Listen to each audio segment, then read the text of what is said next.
Start your day with Dr. A. Start your day. You're gonna start it. You're gonna start it. Start your day with Dr. A. Start your day. You're gonna start it. Good morning and welcome to Start Your Day with Dr. A, a 5-minute inspirational to get your day off to an amazing start. And we started yesterday with a big question. And today we're going to give what I think is a surprising answer.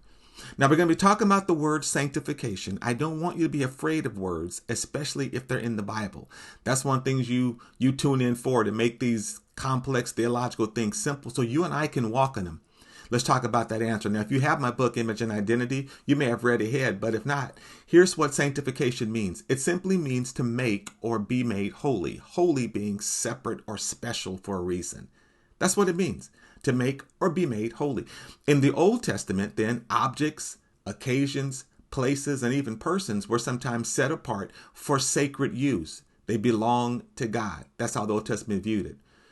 But in the context of our personal redemption in the Lord, as it's set forth in the New Testament, sanctification, listen to this, is both the pronouncement, boom, it's been done, and the process by which we reflect our walk with the Lord and our image of Christ.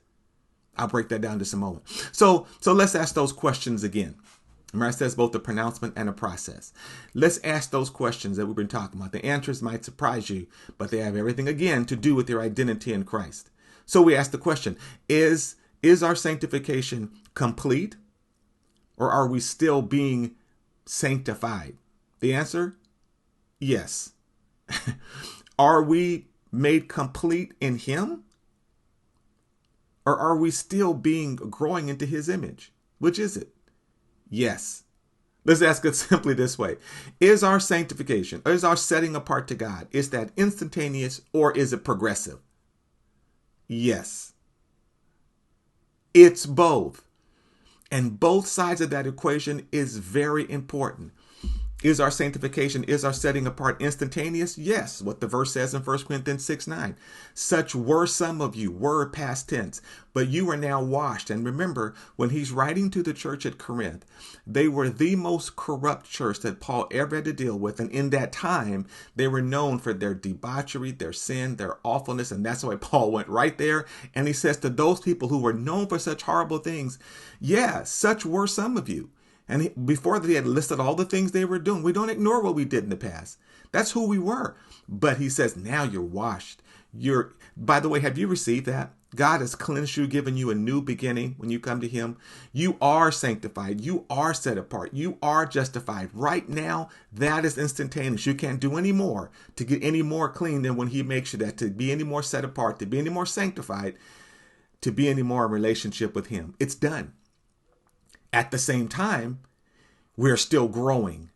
How do you know that the more you know about God and a relationship with Him, the more you continue to grow into His image?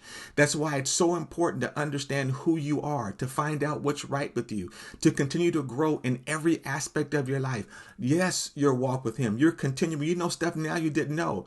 But just in your being a husband, a wife, a friend, a parent, a child, we have the awesome ability to continue to grow and become even more like Him.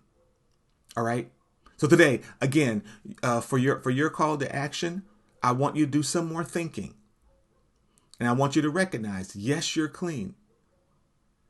Yes, you are sanctified. I want you to think about those areas in your life where you felt like you haven't been forgiven, or areas that you still want to grow in. Take heart. We're all still growing. All right. I'm going to close that out for today. I will see you tomorrow on Start Your Day with Dr. A. And until that time, if you want some more spiritual coaching or Bible training, go to inbetweenfamily.org.